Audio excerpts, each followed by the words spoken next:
Being better than a mere 50% of writers out there isn't good enough for you. No, you want to be in that top 1%, to look down on the other 99% of writers and know that you're among the best there is. But how do you get there?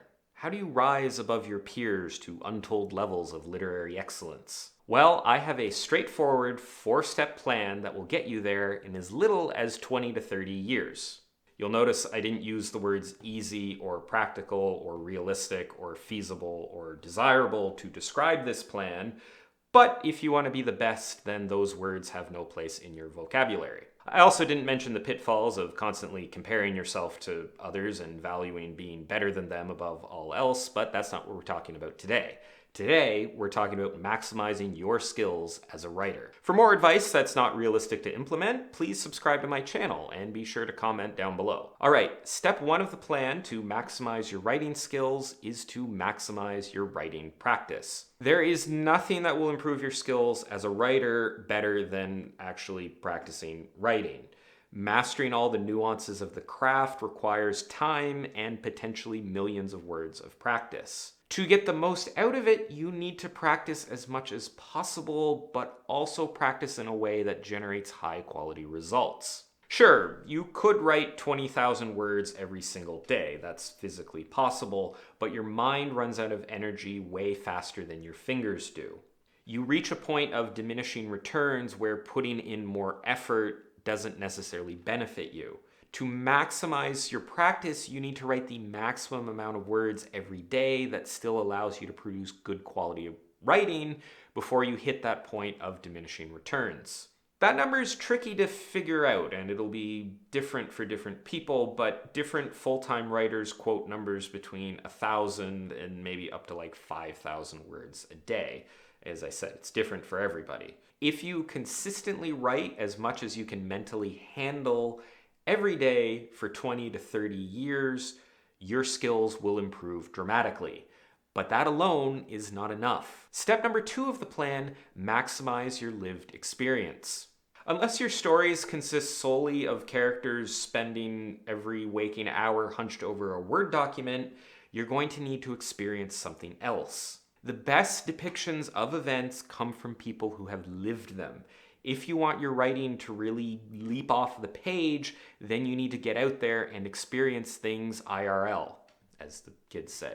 What experience you'll want to get will vary by genre. I recommend several torrid romantic relationships, 3 or 4 marriages torn apart by distance, jealousy, alcohol, and infidelity. You'll want to work in at least 3 police departments, one of them corrupt, one of them facing budget cuts, and at least one of them in a rural part of the southern United States. While you're there, make sure you have at least one partner get shot 3 days before retirement, and do be certain to take down the mobster responsible for that. You should probably spend at least one weekend in a haunted asylum being chased by a murderous clown. Be certain that you're part of at least 3 or 4 love triangles at all points of the love triangle at least once. And you'll probably need to slay at least one dragon and take some trinket with you on a 40-day journey across very harsh terrain. If you live an exciting life, you'll have plenty of material to draw on to make your writing really spectacular. Oh, and remember to get all your writing practice done while you're out doing all this stuff. Step number 3 to maximize your writing skill, read as much as humanly possible.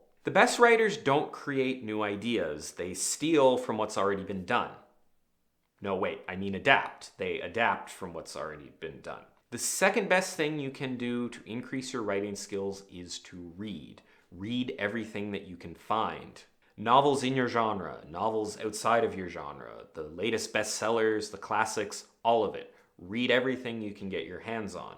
By reading widely, you'll be exposed to many different authors' style and voice and approach. Slowly, you'll start to see what works and what doesn't, and you'll be able to assimilate all of this into your own practice and create your own unique style and unique voice. While going out and experiencing stuff for real will give you the visceral, emotional reality of those situations, Reading how other people have written about those situations will help inform you on how best to apply those things to the page. And lastly, step number 4, get as many people as possible to read your writing. Feedback is the only way that you'll know for sure if what you're doing is working, so you want as many eyes on your work as possible. I recommend making many thousands of copies of your novel and distributing them in places where people who like to read tend to frequent.